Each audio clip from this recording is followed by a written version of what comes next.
அனைவருக்கும் வாழ்த்துக்கள். கர்த்தருடைய வார்த்தைக்கு சொல்லுவோம். சங்கீதம் 31வது சங்கீதம் 19வது வசனம். சங்கீதம் 31:19. உமக்கு பயந்தவர்களுக்கும் மனுபுத்திரர்களுக்கு முன்பாக உம்மை நம்புகிறவர்களுக்கும் நீர் உண்டு பண்ணி வைத்திருக்கிற உம்முடைய நன்மை எவ்வளவு பெரிதாக இருக்கிறது.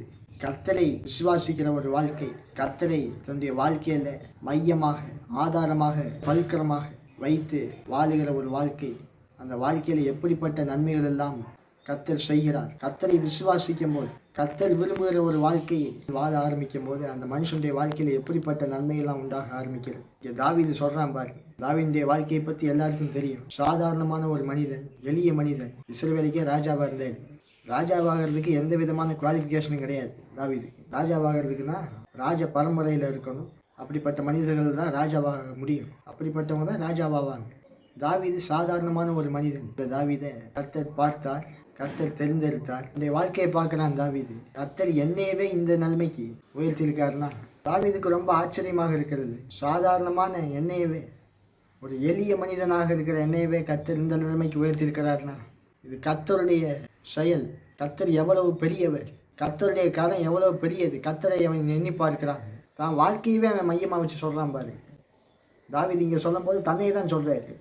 ஆண்டவரை, உமக்கு பயந்தவர்களுக்கு, உமக்கு மரியாதை கொடுக்கிறவர்களுக்கு, உண்மையை தேடுறவங்களுக்கு, உண்மை நம்புகிறவர்களுக்கு, இந்த உலகத்துக்கு முன்னாடி, எல்லாருக்கும் முன்னாடி நீர் உண்டு பண்ணி வைத்திருக்கிற நன்மை, உண்மை விசுவாசிக்கும் போது ஆண்டவரை, உண்மை பற்றி கொள்ளும் போது, உம்மோடு ட்ராவல் பண்ணும்போது நீங்கள் ஸ்டோர் பண்ணி வச்சிருக்கிறீங்க ஆண்டவரே நன்மையை. எல்லாரும் ஆச்சரியப்படுற மாதிரி அது இருக்குது. இன்றைக்கு அனைவருக்கு கர்த்தர் நல்லது செய்வாரா தீமை செய்வாரான்னு அதுவே ஒரு சந்தேகமாக இருக்குது.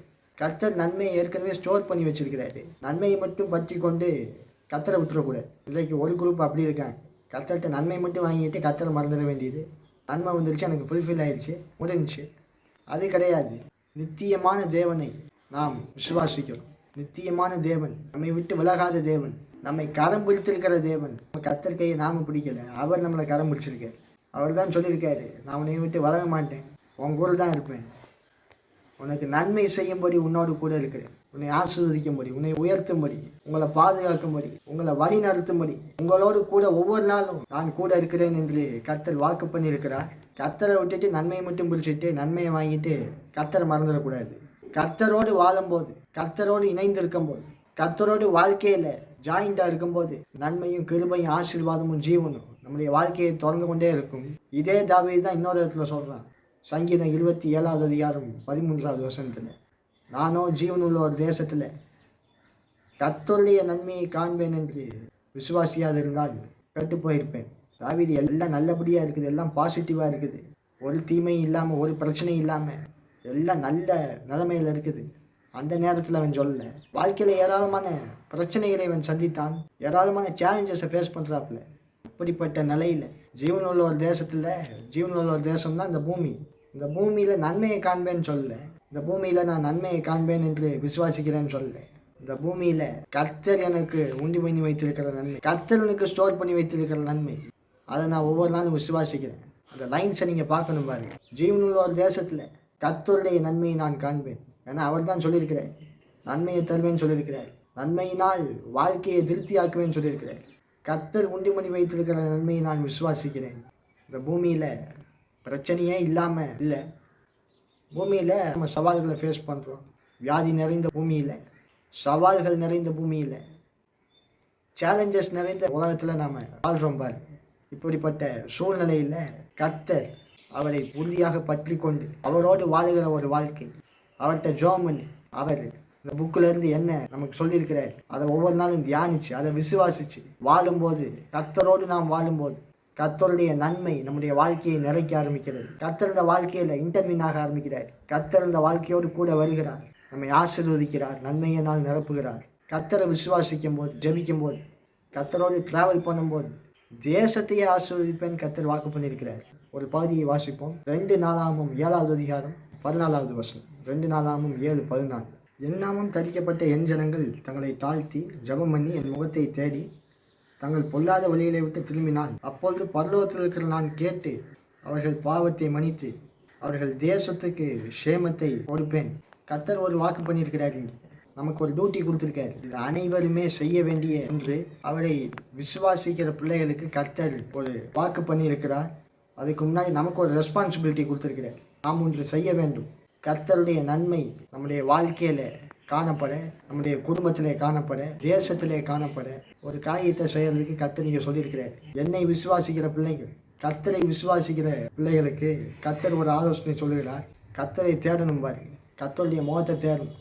கர்த்தர்கிட்ட ஒவ்வொரு நாளும் ப்ரேயர் பண்ணணும். ஒரு மனிதன் ஜெபம் பண்ணாமல் அவனுடைய வாழ்க்கையில் கர்த்தர் எதையுமே செய்ய மாட்டார். நாம் ஜெபம் பண்ணும்போது கர்த்தர்கிட்ட நாம் பேசணும் பாரு. கர்த்தரை நோக்கி ஜெபம் பண்ணி அவருடைய முகத்தை தேடி அவரோடு ஒவ்வொரு நாளும் நல்ல ஒரு ரிலேஷன்ஷிப்பில் இருந்து நம்முடைய வழியில் போகாமல் கர்த்தர் விரும்புகிற ஒரு வாழ்க்கையை வாழும்போது, கர்த்தர் விரும்புகிற ஒரு வாழ்க்கை, அவரை ப்ளீஸ் பண்ணுற மாதிரி ஒரு வாழ்க்கை, அதை வாழ ஆரம்பிக்கும் போது கர்த்தர் சொல்கிறாரு, அந்த வாழ்க்கையை நான் ஆசீர்வதிப்பேன் மட்டும் சொல்லலை, உங்கள் குடும்பத்தை ஆசீர்வதிப்பேன் மட்டும் சொல்லலை.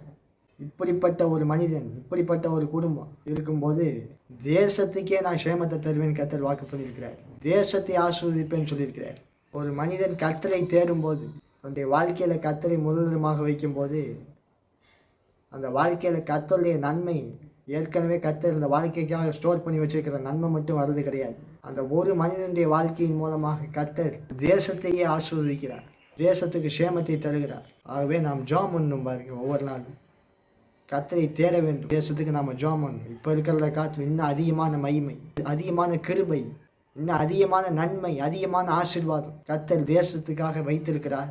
தேசத்தை ஆசீர்வதிக்க வேண்டும் என்று கர்த்தர் விரும்புகிறார். நன்மையின் மேல் நன்மை, கிருபையின் மேல் கிருபை, ஆசீர்வாதத்தின் மேல் ஆசீர்வாதம் கர்த்தர் இந்த தேசத்துக்காக வைத்திருக்கிறார். கர்த்தர் ஜஸ்ட் லைக் தட் அப்படியே தரமாட்டார். நாம் ஜெபிக்க வேண்டும், கர்த்தரை நோக்கி ஜெபிக்க வேண்டும். கர்த்தர் நமக்கு டியூட்டி கொடுத்திருக்கிறார். ஆண்டவரே, நான் உண்மை தேடுகிறேன், உண்மை விசுவாசிக்கிறேன், உங்களுடைய முகத்தை நான் நோக்கி பார்க்கிறேன். ஆண்டவரே, என் வழியில் நான் ட்ராவல் பண்ணல, உங்களுடைய வழியில் நான் ட்ராவல் பண்ணுறேன். நீங்கள் வாக்கு பண்ணியிருக்கிறீங்க, நீங்கள் ப்ராமிஸ் பண்ணியிருக்கிறீங்க, தேசத்துக்கு நான் க்ஷேமத்தை தருவேன் ப்ராமிஸ் பண்ணியிருக்கிறீங்க. அவருடைய வாக்கு தத்தங்களை நாம் நினைப்பூட்டும் போது கர்த்தருடைய ஆசீர்வாதம் நம்முடைய தேசத்தின் மேலே உண்டாக ஆரம்பிக்கிறது, நம்முடைய வாழ்க்கையில உண்டாக ஆரம்பிக்கிறது. கர்த்தர் நம்முடைய வாழ்க்கையை ஆசீர்வாதத்தினால், நன்மையினால், ஜீவனால் நிறைக்கிறார். கர்த்தர் உங்களை ஆசீர்வதிப்பாராக. ஜெபம் பண்ணுவோம். பரலோகத்தின் தகப்பனே, இயேசுவை துதிக்கிறோம், நன்றியோடு இயேசுவை ஸ்தோத்திரிக்கிறோம். உண்மை உறுதியாக பற்றி கொண்டு வாழ்க்கையில் உம்மோடு பயணிக்க நீர் விரும்புகிற ஒரு வாழ்க்கையை வாழ ஒவ்வொருவருக்கும் நீர் கிருபை செய்வீராக. ஒவ்வொருவரையும் கிருபையினால், நன்மையினால், மகிமையினால் ஒவ்வொருடைய வாழ்க்கையை நீர் நிறைக்க முடியாது துதிக்கிறோம். நீர் அப்படி செய்தாருக்காம் இயேசு நாமத்தில் பிதா. ஆமென். கர்த்தர் உங்களை ஆசீர்வதிப்பாராக. God bless you.